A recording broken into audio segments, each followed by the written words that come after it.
ব্লগটা স্টার্ট করার আগে একটা ছোট্ট ইনফরমেশন তোমাদেরকে দিয়ে দিই। পিকচার্স ওয়ার্ল্ড এখানে photo framing, printing, T shirt printing, 3D 5D সব ধরনের কাজ করা হয়। অ্যাড্রেসটা হলো সুভাষনগর শ্রীভূমি, আর আমি স্ক্রিনে কন্ট্যাক্ট নাম্বারটা দিয়ে দেবো, তোমরা যাদের দরকার আছে তোমরা কন্ট্যাক্ট করতে পারো। তো চলো ভিডিওটা কন্টিনিউ দেখতে থাকো। Hello guys, good morning. তো আমি চলে আসলাম কিচেনে, এদিকে আমি ব্রেকফাস্টটা রেডি করছি। বাকি আমার সব কিছু কাজ কমপ্লিট হয়ে গেছে। আর 2-3 দিন ধরে আমি ব্লগ করতে পারিনি, কারণ আমার যেহেতু ওয়ার্ড্রপটা আসলো তোমাদেরকে দেখিয়েছি, সেইগুলো গোছাতে অনেক সময় লেগে গেছে। তো চলো তোমাদেরকে একবার এক ঝলক দেখিয়ে দিই। চলো।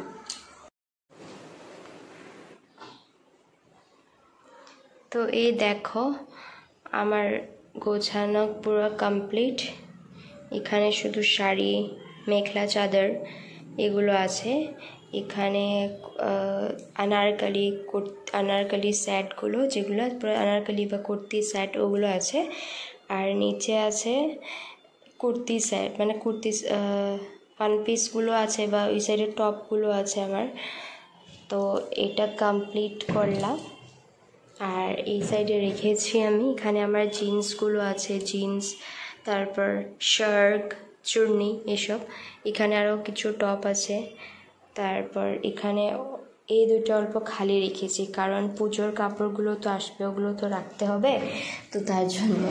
আর এখানে দেখো এই ড্রায়ারে আমার hair dryer, hair straightener, hair curler সব কিছু। প্লাস এখানে আমার এগুলো ব্যাগগুলো, ছোটো ছোটো ব্যাগগুলো রেখেছি।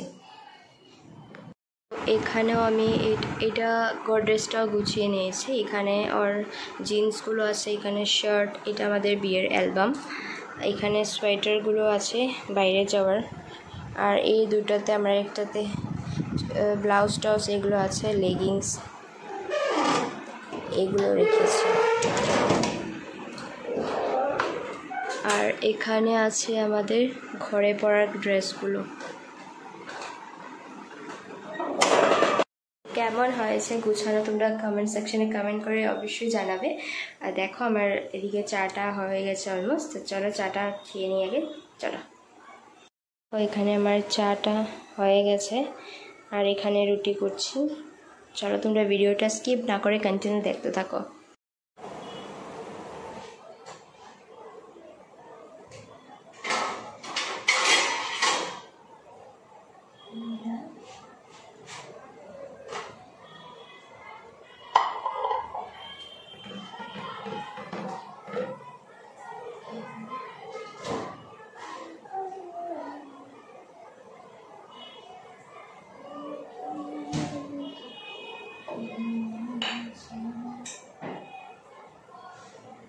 আজকে ঘি দিয়ে করছি, ভাজবো না রুটি, আজকে অল্প তেল দিয়ে ভাজবো। রোজ রোজ ঘি দিয়ে খেতে ভালো লাগে না।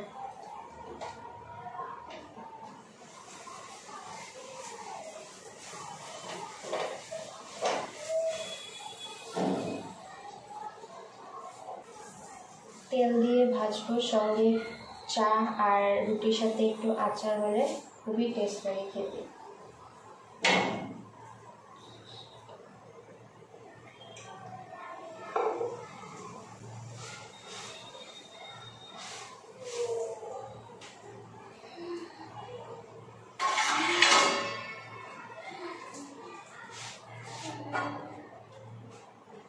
হালকা হালকা তেল দিয়েছি, বেশি দেয়নি, বেশি চপচপা ভালো লাগে না।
কার ভালো লাগে রুটি তেল দিয়ে ভেজে খেতে।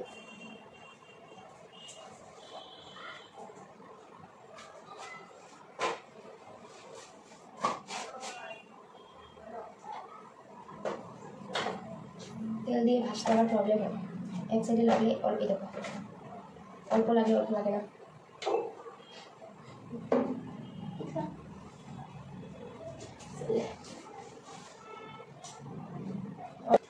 আমাদের জন্য চাটা দিয়ে নিয়েছি, ও উঠলে ও খাবে, তখন ওকে ও উঠলে তখন ওকে দিয়ে দেবো।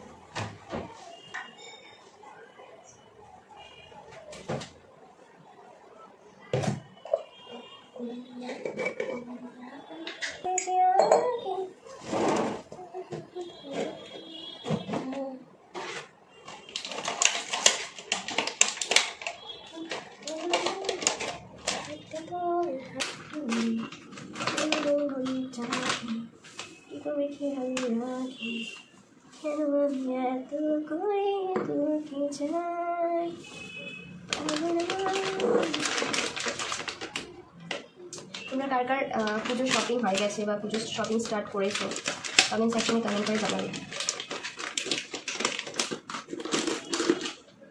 আর কি বাজার থেকে কিনছো নাকি সবাই অনলাইন থেকে কিনছো?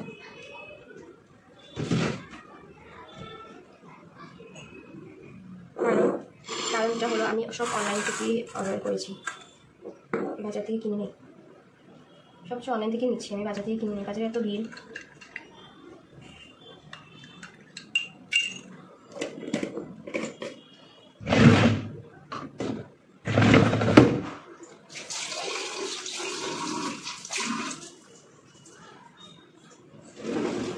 অনলাইন মিন্ত্রা জিন্দাবাদ।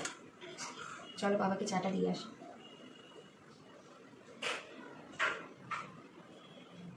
তো আমার চাটা রেডি হয়ে গেছে, চাটা খেয়ে নিই। আর কি হয়েছে, আমি অ্যামাজনে কিছু স্কিন কেয়ার প্রোডাক্ট অর্ডার করেছিলাম, তো হয়ে গেছে 10-12 দিন হয়ে গেছে। তো 2 দিন ধরে ওরা দেখাচ্ছে যে ডেলিভারি দিবে, বাট দশমীর জন্য হয়তো দিতে পারেনি, গণেশ দশমী ছিল যে গণেশ পূজার, ওটার জন্য হয়তো দিতে পারেনি। তো তারপর কালকে হঠাৎ করে আমাকে তারপরে দেখিয়েছে যে 2 সেপ্টেম্বরের 2 তারিখের ভিতরে ওরা ডেলিভারি করে দেবে। তো আমি বলছি ঠিক আছে। তারপর কি হলো, কালকে হঠাৎ বিকালবেলা আমার মোবাইলে মেসেজ আসে যে সাকসেসফুলি ডেলিভার্ড, বাট আমার হাতে পার্সেলটা আসেই নেই। তো ওটিপি ছাড়া ওরা কীভাবে ডেলিভারি দেয়, প্লাস অলরেডি আমার পেড করা ছিল। স্কিন কেয়ার প্রোডাক্ট তো অল্প কস্টলি হয়ই না, তো অলরেডি করা ছিল, পেড করা ছিল। তো দেখো ওটিপি ছাড়াও ওরা ডেলিভারি দেয়। তো আমি আজকে কমপ্লেন করেছি কাস্টমার কেয়ারে, তো কমপ্লেন করে বললাম ওদেরকে, ওরা বললো যে 2 দিন ওয়েট করতে, 2 দিন ওয়েট করার পর ওরা চেক করবে, ওরা চেক করছে, 2 দিনের ওয়েট করতে বলছে। তারপর যদি দেখবে ওরা কোথায় ডেলিভারি দিয়েছে, তাহলে ওরা রিফান্ড করবে তো বললো, এখন জানি না কী বা হয়। যদি কোনো ফোন এসেছে না কিছু, ধরো তুমি মিশো থেকে কিছু অর্ডার করলে বা মিন্ত্রা থেকে কিছু অর্ডার করলে ডেলিভারি পার্সনের নাম্বারটা থাকে, যখন মেসেজ দিবে ডেলিভারি হবে ডেলিভারি পার্সনের নাম্বারটা থাকে, দেয় নাম্বার, বাট এটাতে কোনো নাম্বার দেয়নি। তো তার জন্য ডেলিভারি পার্সনকেও আমি কিছু কন্ট্যাক্ট করতে পারছি না, আর এইভাবে সাকসেসফুল ডেলিভারি দেখাচ্ছে। এখন দেখি কি হয়, তারপর বোঝা যাবে। তো চলো তাড়াতাড়ি চাটা খেয়ে নিই, তারপর তোমাদের সাথে দেখা আছে।